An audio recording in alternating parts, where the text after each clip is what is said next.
We have to understand the role of the Moors. Our children have to understand the role that the Moors played in history, who they were. Because my problem is not so much what they say about the Moors. My problem is the fact that they're confusing the issue. What they've done is this, very skillful. They took the word Moor and they mixed it up with the word Muslim. They take the word Muslim and mix it up with the word Arab. And then pretty soon they start talking about Moorish Arabs. The word Moor means black. The word Moor is a medieval term that became Negro after the enslavement of the Moors. Before they were called the Moors, they were called Ethiopians, which means dark-faced.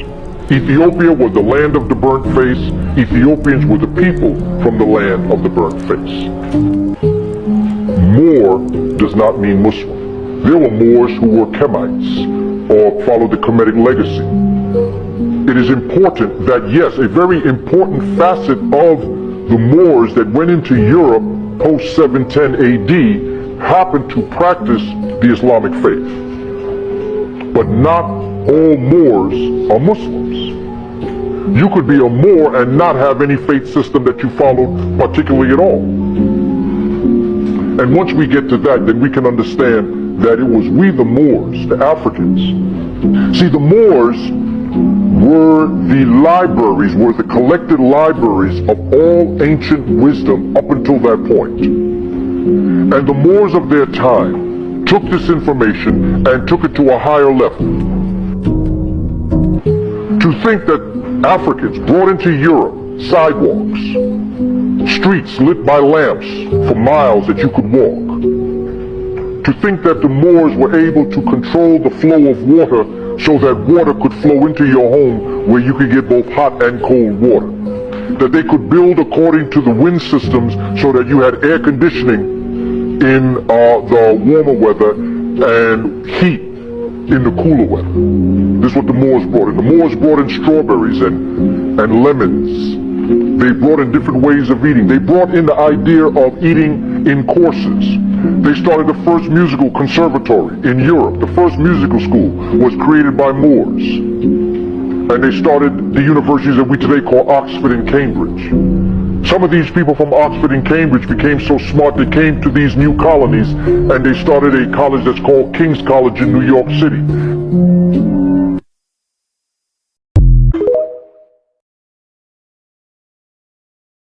They don't want to talk about this. They just don't want to talk about this. The Moors. The Moors are black northern Africans who conquered Spain and Portugal, parts of Italy and other parts of Europe during the Dark Ages, from 711 to 1492, and multiple black men ruled different parts of Europe. See, what they don't teach you is that the Moors taught the Europeans how to cook, how to clean, and how to bathe. And they taught them about draining sewage.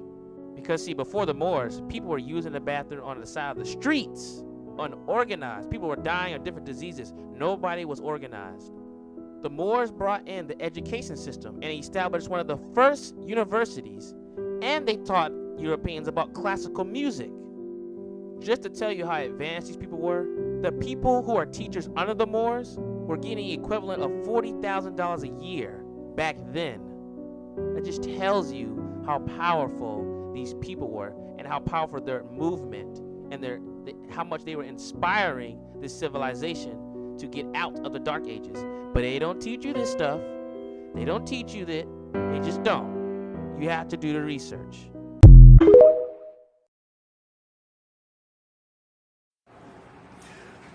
I want y'all to read this, man. If you can read. If you know how to read, read it. I'll tell you what, let me read it for you. It says, if we would agree to take the fezzes and turbans off the Moors' head and remove the sandals from their feet and enforce severe punishments, and to also swear a death oath between ourselves to religiously and faithfully not to allow anyone to teach the Moorish children who they really were and who their forefathers were, and only that the Moorish children be taught that they were truly Negroes, black people, and colored folk. 200 years from today, the Moorish people would not know their nationality, nor the national names of their forefathers. Also, they would not know from which land they come from. Lord have mercy. This is a quote from George Washington.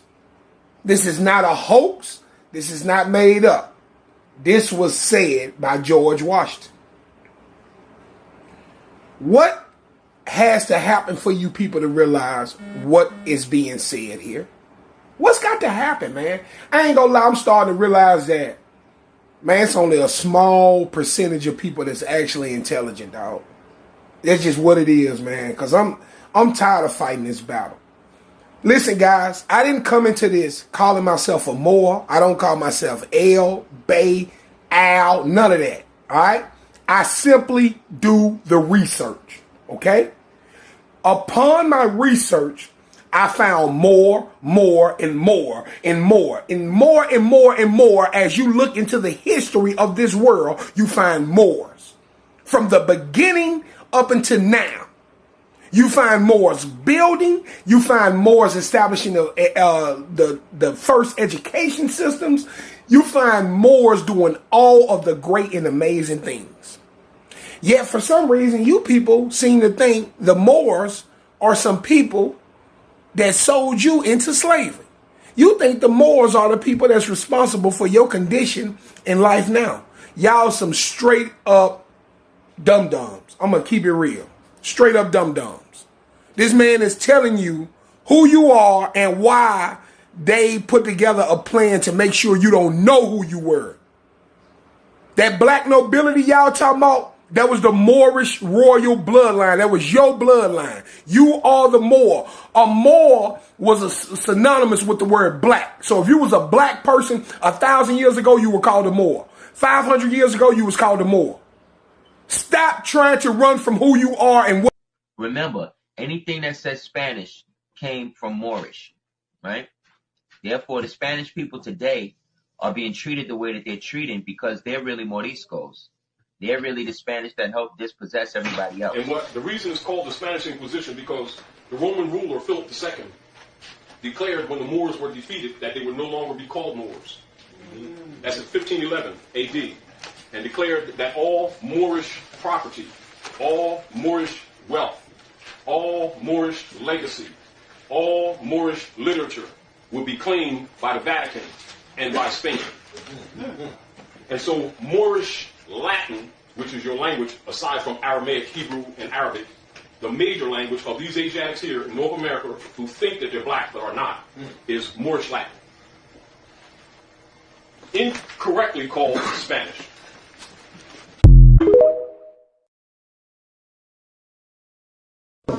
Why is there a tradition in parts of the Spanish-speaking world, like in Cuba, where people historically would answer to the term of Moreno and Morena, which is a reference to Moors? This is my grandpa with his sons. The banditos. Yes.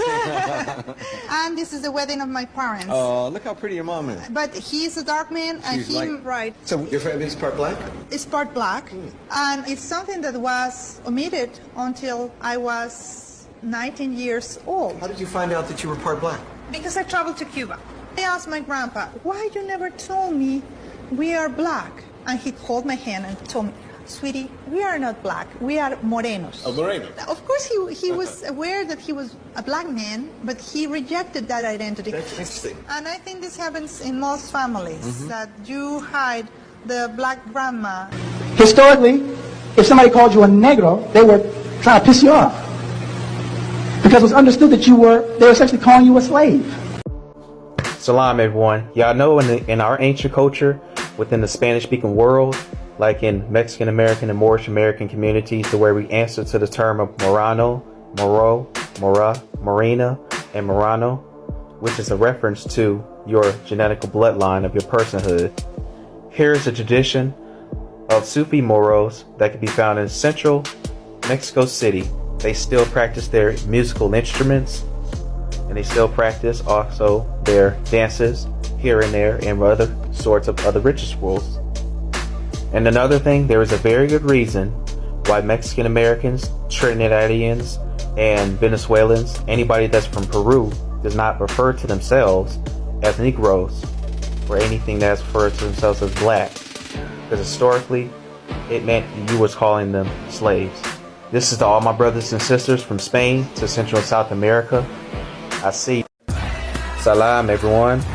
These are the linguistic tribes that you can be able to look up in the Delaware, in Algonquin, in the Anasazi, to the Hokupan, to the Olmec tribe, all the way down to the Muslim travelers that was in 700 of the Common Era to the 10th century AD in Saga America, Nevada, Anasazi. This is one of the earliest Virginia geographical maps where you'll find Mariku and Old Florida, the Carolinas, and all throughout the southwest, southeastern regions within this particular part of the United States. Here in this article within the newspapers, it talks about the first and ever inhabitants of Moors and Africans, American Negroes and Indians being one and the same. Lastly, the Aztec sultans under Moctezuma were known as Mauritanians. Salam, everyone. Have y'all heard of the phrase where George Washington said back then that he could never tell a lie, he chopped down his father's cherry tree? It's a representation of the Moroccan flag being taken down and the denationalization of the Moorish Americans and their history and their culture and traditions being taken away from them. Now, leading up to the days when this was going on, the old Moorish kingdoms was rocking back then, leading up to the Continental armies within 1774 to 1812, which is the Barbary Wars of diplomatic relations of the United States Republic and the Barbary states of North Africa, which once the Republic was betrayed, this set off the very first civil war. Once the tall tree of Lebanon was taken down at Fort Negro at 1860. Also the list of names of the Muslim tribes of the West. Assalamu alaikum, everyone. Today we're going over who are the Aboriginal Indigenous Americans by Jusali and Jusanguinus. Their ancestors are the seafaring Carthaginian Moroccans and Tunisians, Algerians and Turks, and many other different seafarers, Moorish Carthaginians, were here in the Americas since 500 BC. The ancient Berber word for America is Amir. It has a connection with the noun of the Amirs, which is the Arab rulers, the commanders of the Islamic country. Khan, which is Tartarian in origin, both Barbary and a Moorish Asiatic connection. Now, according to this documentation called the Lakota Time Walker, it explains how the civilizations in the Americas was reported by the Spanish civilizations that they spoke a Shemitic Arabic language. And in this book called Morocco as It Is, it explains who the Moorish Americans really are. We're the true Al-Moroccans, or Americans.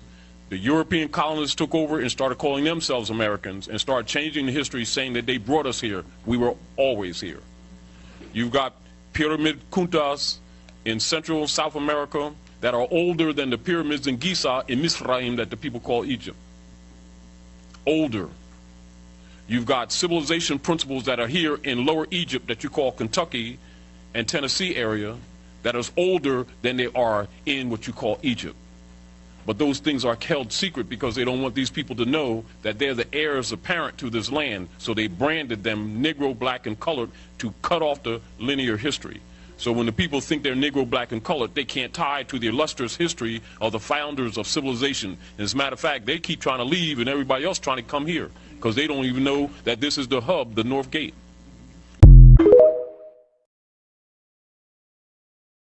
Truth in plain sight. Do you mock me? Hey, you might want to take a chill pill, alright? You mock me more.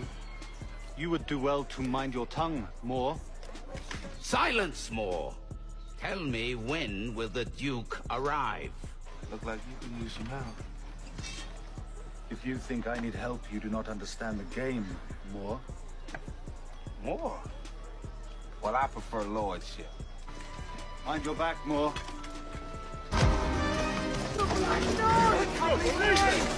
It's the Moor!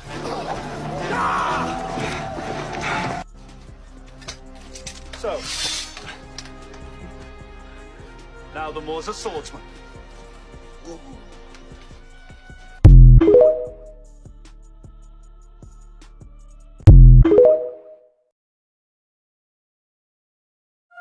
This is about to blow your mind.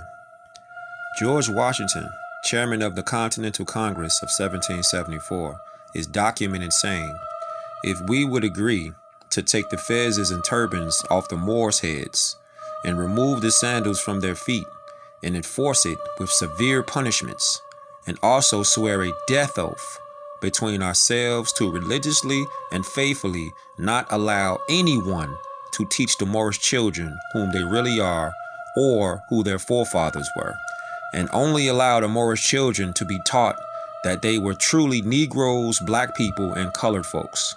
George Washington stated that 200 years from today, the Moorish people would not know their nationality nor the national name of their forefathers. Also, they would not know from which land or ancestors they descended from. Interesting.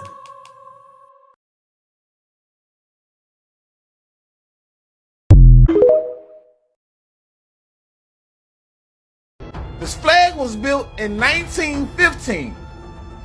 Okay? Wrong, wrong, and wrong. See, this is what happens when certain folks like to go around and use Google and Wikipedia research and start to take everything out of context and don't have right information. You mean this flag right here with the original Star of David?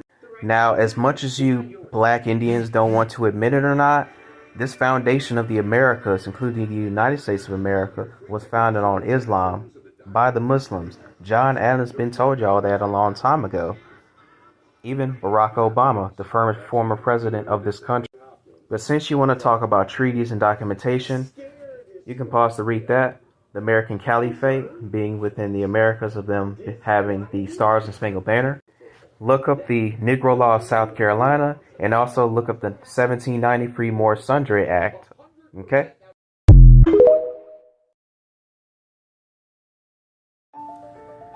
Salam alaikum, good brother. I was just about to say this. See, this is one of the issues and the controversies when it comes down to the ancient Moors and whether they're the same people as the Hebrews. Well, you just don't look no further. This is the original flag of the Moroccans and the different other descendants of Mauritania. Some of the Moors that actually went up into Spain, Al-Andalusi, was considered the same people as Hebrews. And the misconception about all of this is that Hebrew is actually not really like a people or a nationality. It's actually a language. Connotatively meaning it's an adjective. It just means to cross over the river. It's not a people. It's just a history and an action that's taking place. And here are the Moorish Jews by Al-Bakr and many different dynasties that existed with the Almoravids. These are the people who were considered Mohammedans and different other Islamic people who went up into Spain as well and spoke other Shemitic languages too. This is the Golden Age of the Moor by Ivan van Sertima. And see, another thing, if people were to look into different stories such as the Arabs that was in South and Northern Sudan, they would understand that there's a far deeper connection than there is a distinction and there's a difference, because they're not all that, to be like different from one another. And many folks will believe in general that Moor means black, but that isn't true by definition. And many people think that Moor means Muslim. But to sum it all up, there were many different types of Moors. We were not all Islamic, and we were not just all Christians.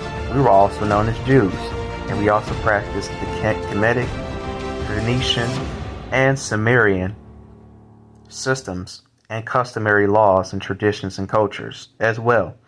Many different faiths around the world as Asiatics and African peoples. Oh, and when you get a chance, make sure you look up the Moorish Zionist Temple of Jews. And this is the building that was built here long before the country of Israel ever had a country. So there was 20 years before it was ever established and founded in the so-called Middle East. This was built back in 1928, before 1948. And also, make sure you get this book called The Early Spanish Main and look up the Moorish Jews of Morocco. Peace be upon you.